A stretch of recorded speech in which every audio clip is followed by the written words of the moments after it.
कि श्री राम की वानर और रीछ की सेना समुद्र पार कर चुकी है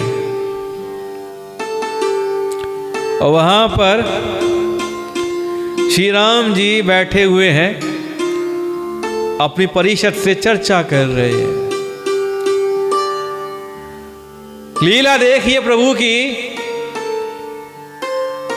कि वो चर्चा कर रहे हैं।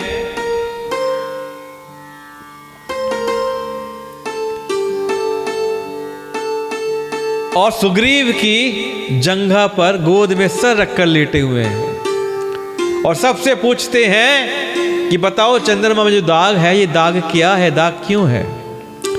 तो सब अपने अपने विचार कहते हैं, लेकिन हनुमान जी क्या कहते हैं? हनुमान जी का जो विचार है वो सबसे अलग है और सबको पसंद आता है। हनुमान जी कहते हैं, हे प्रभु सुनिए, चंद्रमा आपका प्रिय दास है और आपकी सुंदर श्याम मूर्ति चंद्रमा के हृदय में बसती है।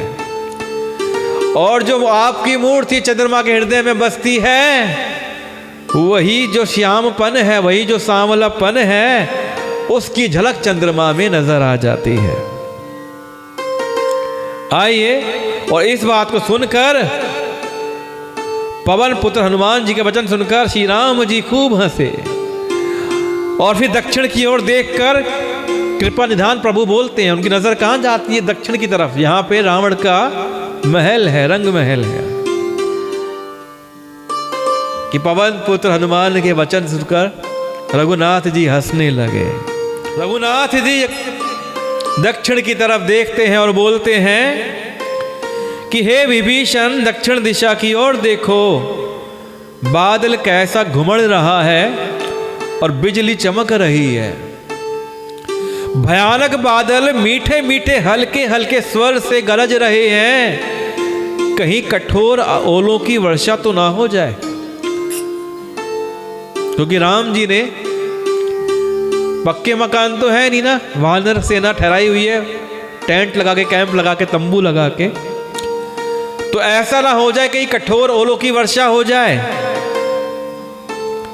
तो विभीषण बोलते हैं, हे कृपालु सुनिए, यह ना तो बिजली है और ना ही बादलों की घटा। ये जो आप देख रहे हैं ना, ये लंका की चोटी पर एक महल है। ये बड़ा महल है। दशग्रीव रावण वहां पर नाच गान का अखाड़ा देख रहा है। वहां पे नाच गाना हो रहा है, नाच गाने का अखाड़ा चल रहा है, वहां पे मनोरंजन चल रहा है। रावण ने सिर पर मेघडंबर छत्र धारण कर रखा है। मेघडंबर क्या होता है? बादलों के डंबर जैसा विशाल और काला एक छत्र रावण ने धारण कर रखा है। और उसी को देख के क्या लगता है कि वही मानो बादलों की अत्यंत काली घटा है। मंदोदरी के कानों में जो कर्णफूल हैं वो हिल रहे हैं। तो वो जो हिल रहे हैं कर्णफूल, उनके हिलने से जो चमक आ रही है ना, हे प्रभु, वही मानो बिजली चमक रही है। ऐसा लग रहा है जैसे बिजली चमक रही है। हे देवताओं के सम्राट सुनिए, अनुपम ताल और मृदंग बज रहे हैं। तो वहां पे ताल बज रही है, मृदंग बज रहे हैं। वही मधुर ध्वनि है। जो मृदंग की ध्वनि हो रही है, उसी से गर्जन की ध्वनि हो रही है। ऐसा लगता है जैसे बादल गरज रहे हैं। रावण का अभिमान समझकर प्रभु मुस्कुराए। रावण कितना अभिमानी है, चिंता ही नहीं है उसको, शत्रु सर पर खड़ा हुआ है, बड़ा अभिमानी है रावण। उन्होंने धनुष चढ़ाकर उस पर बाण का संधान किया। धनुष को चढ़ाया और उस पर अपना बाण कस दिया और एक ही बाण से रावण के छत्र, मुकुट और मंदोदरी के कर्णफूल काट गिराए। प्रभु की लीला देखिए कि इतनी दूर से ही बाण चलाकर रावण का छत्र गिरा दिया और मंदोदरी के कर्णफूल काट कर गिरा दिए। और ये सब इतना सफाई से हुआ कि जो छत्र था सिर्फ वही गिरा और मंदोदरी के कर्णफूल गिरे और कुछ नहीं गिरा। सबके देखते ही देखते हुए जमीन पर आ पड़े। पर इसका भेद कि मर्मु न कोऊ जान, कि इसका भेद कारण किसी ने नहीं जाना। ऐसा चमत्कार करके श्री राम जी का बाण वापिस आकर फिर तरकस में जा घुसा। जो श्री राम जी ने बाण चलाया था वो बाण वापिस तरकस में आ गया। यह है महान रस भंग, रंग में भंग देखकर रावण की सारी सभा भयभीत हो गई। सबको भय हो गया, सभा के लोगों में डर छा गया। अरे ये क्या हुआ, ये बाण कहां से आया जिसने रावण का छत्र गिरा दिया, मंदोदरी के कर्णफूल गिरा दिए काट के और वापिस चला गया। हाय हाय ये क्या अनहोनी हो गई। सबको खौफ हो गया, डर हो गया।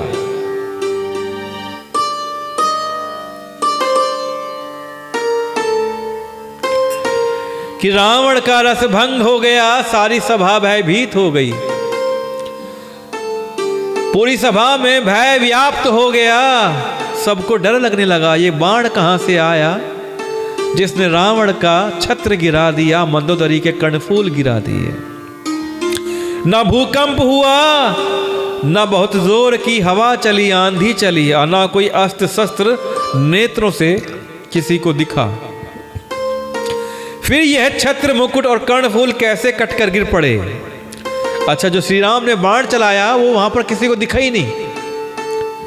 इतनी फुर्ती से काम हुआ कि बाण आया, छत्र गिराया, कर्णफूल गिराया और वापिस चला गया, और वहां पे कोई अस्त्र शस्त्र नजर नहीं आया। ये छत्र मुकुट और कर्णफूल कैसे कटकर गिर पड़े।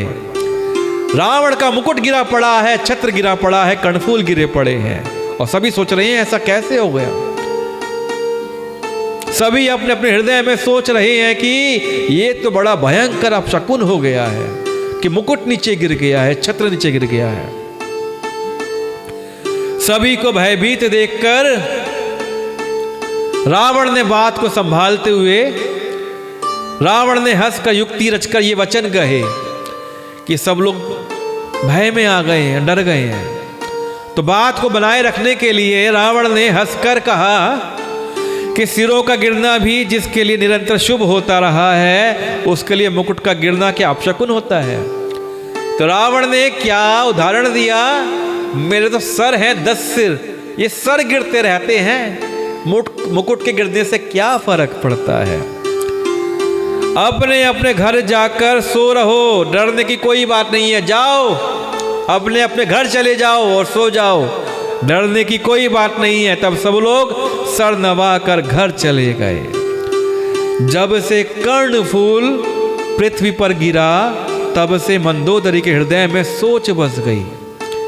अब मंदोदरी को तो बड़ी सोच हो गई कि नेत्र में जल भरकर दोनों हाथ जोड़कर वह रावण से कहने लगे, हे प्राणनाथ मेरी विनती सुनिए, हे प्रियतम श्री राम से विरोध छोड़ दीजिए।